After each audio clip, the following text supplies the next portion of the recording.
100 चूहा खा के बिल्ली चली हज को। ऐसे तो एहसास हुआ तो उसको बंद कराना चाहते हैं। एक बहुत बड़ा यह उसमें बड़ा ही कर रहे हैं, इनको नोबेल पुरस्कार मिलना चाहिए, कुछ लोग बोलते हैं। 2005 में और 2010 में गांव-गांव में इन्होंने दारू बेचने का लाइसेंस दिलाया था। न मन हुई है न राधा नाची हैं। नमस्कार, आप देख रहे हैं एक न्यूज़ 24 और मैं हूं संजीव सिंह आपके साथ। के पूर्व सीएम जीतन राम मांझी ने शराबबंदी को लेकर के बड़ा बयान दे दिया है। जी हां, जीतन राम मांझी ने साफ शब्दों में कहा है कि यदि हमारी सरकार बिहार में आती है तो हम या तो गुजरात मॉडल पे यहां पे शराब लागू करेंगे या नहीं तो पूर्णतः पहले के जैसे जो है शराब का जो कानून है उसे हटा देंगे। जैसे पहले चल रहा था वो ऐसे ही चलेगा। तो सुनिए कि जीतन राम मांझी क्या कुछ कह रहे हैं। इनका एक बहुत बड़ा यह उसमें बड़ा ही कर रहे हैं, इनको नोबेल पुरस्कार मिलना चाहिए, कुछ लोग बोलते हैं। 100 चूहा खा के बिल्ली चली हज को। 2005 में और 2010 में गांव-गांव में इन्होंने दारू बेचने का लाइसेंस दिलाया था। सब कोई पी रहा था, आज भी पी रहा है। अब इनको कैसे तो एहसास हुआ तो उसको बंद कराना चाहते हैं। तो हम भी चाहते हैं, सब लोग कहा कि बंद होना चाहिए, लेकिन बंद होने की जो प्रक्रिया है, आज अगर 4 लाख या 5 लाख आज जेल के सलाखा में या कानूनी कार्रवाई के परिधि में है तो उसमें 80% दलित है, गरीब है। इसलिए कि वो पाभर दारू पी करके काम करने के स्थान से घर जाता रहा है। पुलिस लोग डाटा आंकड़ा जुटाने के नाम पर उनको मुंह में ब्रेथ एनालाइजर लगाते हैं और लगा करके उनको जेल भेज देते हैं, क्योंकि पिए हुए तो रहता ही है। बहुत कहने पर एक समीक्षा किए हैं, तीसरा समीक्षा किए हैं, जिसमें यह है कि जेल नहीं जाएगा, जुर्माना लेके छोड़ दिया जाएगा। लेकिन कैसे? न मन हुई है न राधा नाची हैं, कहानी कही जाती है। आप कहते हैं कि साहब उससे 3000 या 4000 जुर्माना लेकर के आप छोड़ दीजिए। लोग लेता है 5000 और 7000 चार्ज करता है और रसीद भले दे 2000-3000 का, लेकिन जो मजदूर 500 रुपया कमा करके जा रहा है और पकड़ा गया, वो 2000 और 3000 जुर्माना कहाँ से देगा? नेचुरली वो जेल में चल जाता है। तो कहने का मतलब कि शेड्यूल कास्ट के अधिकांश और दलित गरीब तबके के अधिकांश लोग आज जेल के शिकंजे में हैं। इसलिए हम कहना चाहते हैं कि आप अपना जो मद्य निषेध वाला जो ये है दोषपूर्ण आपका है, आप ठीक से उसको नहीं किए हैं, उसको वापस लीजिए। और हम डिक्लेयर करना चाहते हैं कि यदि हम लोगों की सरकार आवेगी आगे के दिनों में, तो या तो हम गुजरात मॉडल का मद्य निषेध कानून लाएंगे और नहीं तो पूर्ण रूप में हम लोग छोड़ देंगे। पहले था तो क्या हो रहा था, दूसरे राज्यों में फ्री है तो क्या हो रहा है। अपने आप समझदारों ने उसके जगह पर हम लोगों को शिक्षित करेंगे, अवेकनिंग करेंगे, अवेयरनेस करेंगे कि नहीं पीना चाहिए। तो कहने का मतलब ये भी एक एंगल है जिससे हम कह सकते हैं कि शेड्यूल कास्ट के प्रति इनका नज़रिया ठीक नहीं है। तो ये सब 5-6 पॉइंट है जिसके आधार पर हम आपसे अर्ज करना चाहते हैं और कहना चाहते हैं कि पब्लिक डोमेन में हम कहना चाहते हैं कि ये शेड्यूल कास्ट के कभी ही हितैषी नहीं रहे हैं। अगर शेड्यूल कास्ट के हितैषी रहते तो जीतन मांझी को इन्होंने मुख्यमंत्री बनाया था, 9 महीना काम किया, 2 महीना 3 महीना इनके कहने पर काम किया था, तो बड़ी अच्छा है।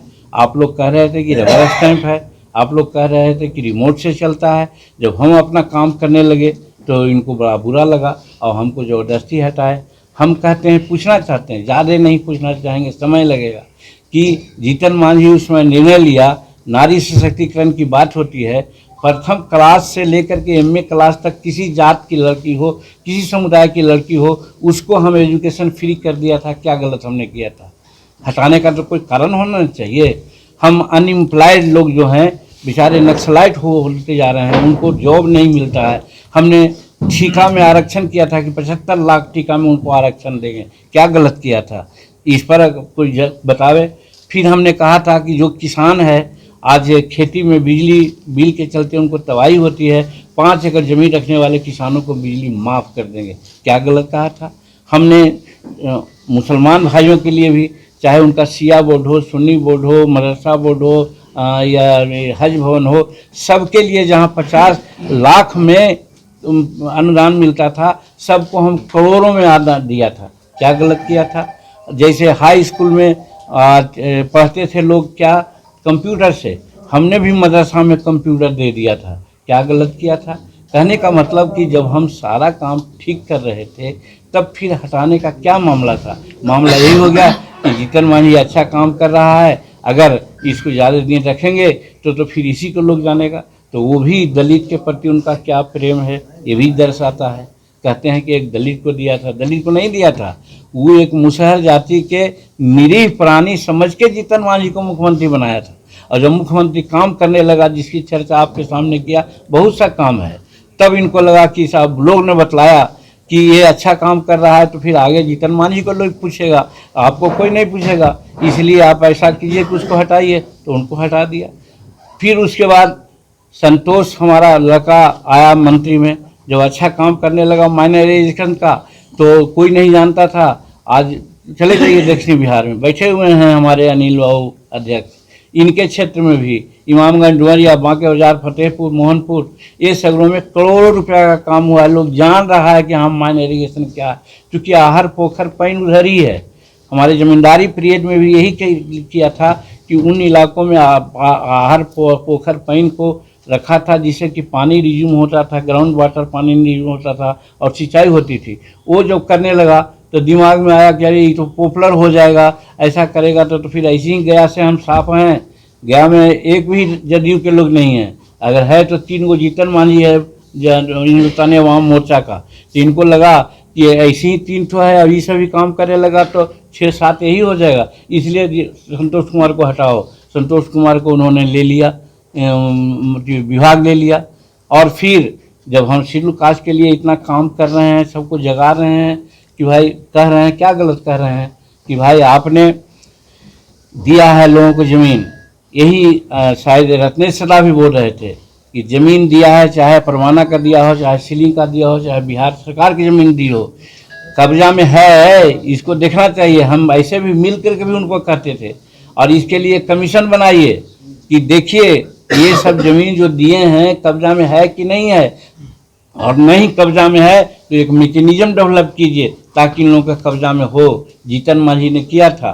जीतन मांझी जनवरी 2015 में यही व्यास जी जो प्रधान सचिव थे रेवन्यू उनको आदेश दिया था कि 29 जून 2015 तक कोई भी पर्चा की ज़मीन, कोई भी बिहार सरकार की ज़मीन, कोई भी भूटान की ज़मीन, कोई भी सीलिंग की ज़मीन पर नहीं रहनी चाहिए। तो आपने सुना कि साफ तौर पे जीतन राम मांझी ये कहते हुए नजर आ रहे हैं कि नीतीश कुमार जो है वो दलित विरोधी है, और जिस प्रकार से वो राष्ट्रपति द्रौपदी मुर्मू का अपमान करते हैं, सदन में मेरा अपमान करते हैं और महिलाओं का अपमान करते हैं, यह कहीं ना कहीं उनकी मानसिकता को दिखाता है और उनकी मानसिक स्थिति जो है वो खराब हो चुकी है। फिलहाल अब देखने वाली बात होगी, यदि जीतन राम मांझी के नेतृत्व में या जीतन राम मांझी की सरकार बनती है तो क्या शराबबंदी जो है वो हटा दिया जाएगा, ये आने वाले समय में पता चलेगा। फिलहाल इस खबर में इतना ही, आगे खबरों को देखते रहे 1824। अगर आप हमारी इस वीडियो को यूट्यूब पे देख रहे हैं तो चैनल को सब्सक्राइब करें, अगर आप फेसबुक पे देख रहे हैं पेज को जरूर फॉलो करें। सहयोगी पिंडू के साथ संजीव सिंह, पटना।